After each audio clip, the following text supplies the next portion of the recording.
Bonjour Michel Cotta, Bonjour. grande patronne de presse et de télévision et surtout grande journaliste depuis si longtemps. Vous observez, j'allais dire, vous scrutez la vie politique française. Vous publiez un nouveau livre, c'est votre journal de cette vie politique. Ça s'appelle « Quelle histoire ?» C'est publié chez Robert Laffont.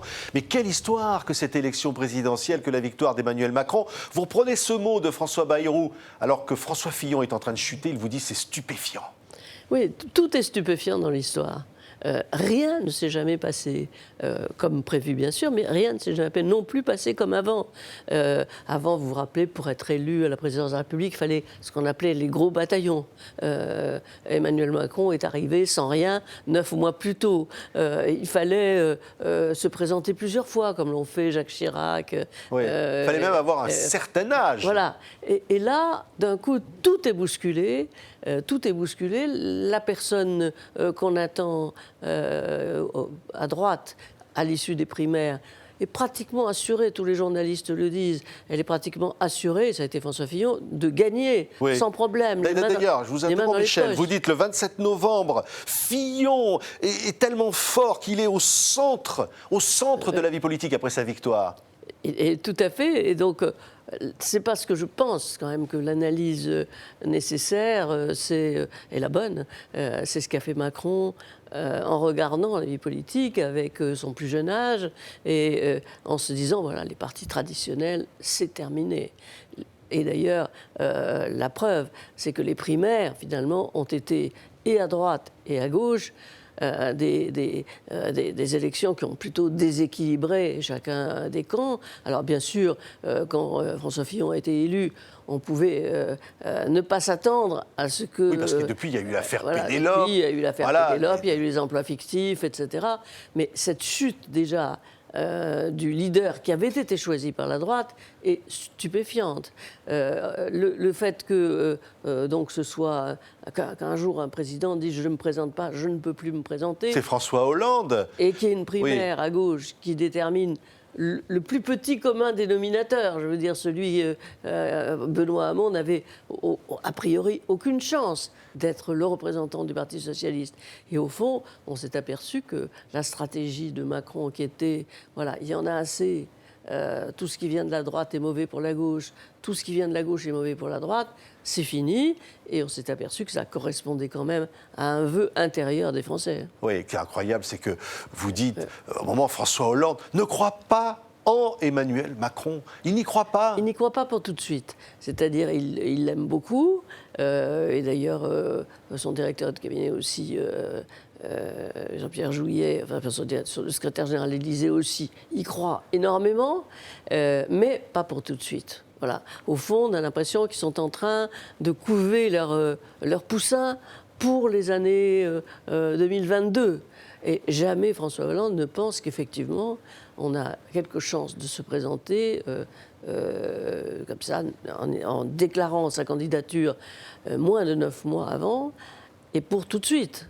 Donc il y pensait certes, mais pas pour 2017. Oui, donc tout est incroyable. Alors il y a Mélenchon qui s'imagine à un moment qu'il va peut-être prendre l'Élysée. Mais d'ailleurs, à un moment donné, tout le monde s'est demandé s'il n'y allait pas avoir un deuxième tour Mélenchon-Marine Le Pen, ce qui aurait été quand même, avoué, une élection un peu compliquée. Oui. Mais surtout, ce qui a tout changé quand même, c'est que en France, longtemps, il y a eu le bloc gauche contre la droite avec un tout petit centre.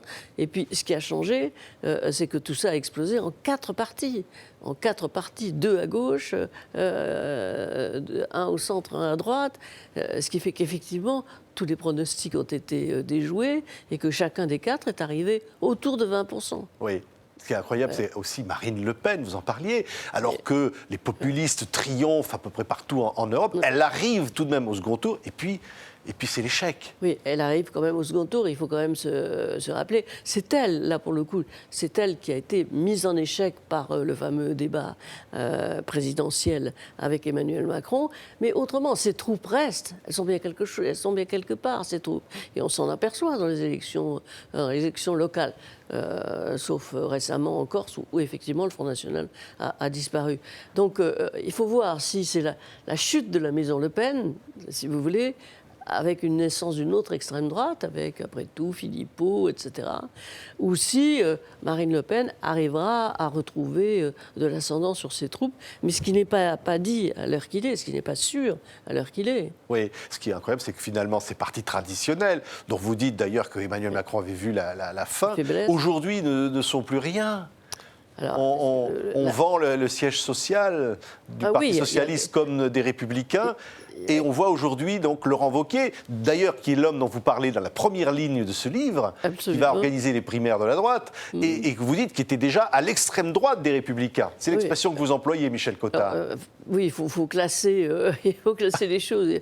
Il est pas à l'extrême droite de l'éventail français, mais il est à la droite, effectivement, des Républicains. Bon, on voit que maintenant, alors que Xavier Bertrand vient de quitter spectaculairement, et par la raison de l'élection de Wauquiez, qui désigne. Bon, on voit qu'Alain Juppé est quand même en dehors maintenant du coup, qui reste sur une stratégie plus centriste et plus européenne, mais qui ne rejoindra pas Wauquiez. Il ne quittera peut-être pas le parti, mais il ne rejoindra pas viscéralement Wauquiez. Donc tout ça est quand même plein d'abord de rapports personnels des uns avec les autres. Et au fond, c'est ce que je raconte. Il y a quand même beaucoup d'anecdotes où on voit très bien comment Alain Juppé est sûr, à un moment donné, de gagner, comment tout ça vole en éclats. On n'a jamais vu autant de têtes tomber en même temps. C'est incroyable. On décompte Sarkozy, Juppé tombant en même temps par rapport à Fillon, Fillon tombant par lui-même après, Hollande tombant, Valls tombant lui-même, ça a été un coup de balai incroyable. Alors vous dites d'ailleurs, vous en avez vu des campagnes, Michel Cotta. Jamais celle-là, vraiment, sincèrement. Jamais des comme ça. Alors, j'étais sincère dans ce livre, c'est-à-dire j'écrivais au jour le jour et j'ai tenu à ce que ça reste au jour le jour, avec toutes les erreurs quand même qu'on peut. La seule chose que j'avais vraiment prévue, c'est que François Hollande ne pourrait plus se représenter, qui ne voudrait plus se représenter. Ça, j'étais sûr qu'il ne pouvait pas accepter la primaire, alors que tout le monde disait « mais non, il est très optimiste, il pense qu'il va y arriver ». Moi, ça m'a paru toujours clair qu'il ne se présenterait pas. En revanche, je n'ai pas pensé que quelqu'un qui ne faisait pas de politique, n'avait pas de parti, n'était pas élu, serait capable de rassembler tout ça. Ce qui est incroyable, c'est que je rappelle, été 1965, vous êtes jeune journaliste à l'Express, vous interviewez François Mitterrand dans une interview retentissante, et il vous dit notamment « il faut passer par la gauche ». C'est-à-dire que sa stratégie... J'allais presque vous dire, Michel Cotta, est-ce que là, pour le coup, Macron ne s'est pas dit « il faut passer par la droite » ? Non, il s'est dit il faut passer par le centre. Il s'est dit, après, il a choisi un Premier ministre et beaucoup de ministres qui viennent de la droite, mais qui ont accepté de faire un pari ultra risqué sur le fait qu'il y avait place en France pour un centre 2 Français sur 3, avait dit Giscard d'Estaing. C'est là-dessus qu'a misé Emmanuel Macron. Alors maintenant, on verra dans les années qui viennent si la gauche et la droite reprennent leurs droits ou si, au contraire, il n'y a pas place en France pour un corps central qui soit gouvernemental et qui accepte les contraintes, des fonctions et les contraintes de l'élection et de la nouvelle vie politique. Oui, mais Emmanuel Macron, vous dites, c'est quoi ? Finalement, c'est quelqu'un qu'on n'attendait pas. Mais c'est un tigre, c'est presque aussi cynique. C'est quelqu'un qui arrive à ses fins. Ah oui, c'est quelqu'un, je ne dirais pas cynique, je pense que c'est quelqu'un qui n'a pas dans l'idée de faire carrière, vous voyez, dans la vie politique. Il a l'idée d'imposer un certain nombre de choses, quitte à ce que ça passe ou à ce que ça casse. Et c'est ça qui lui donne quand même une grande volonté. C'était François Bayrou qui me dit il n'a peur de rien.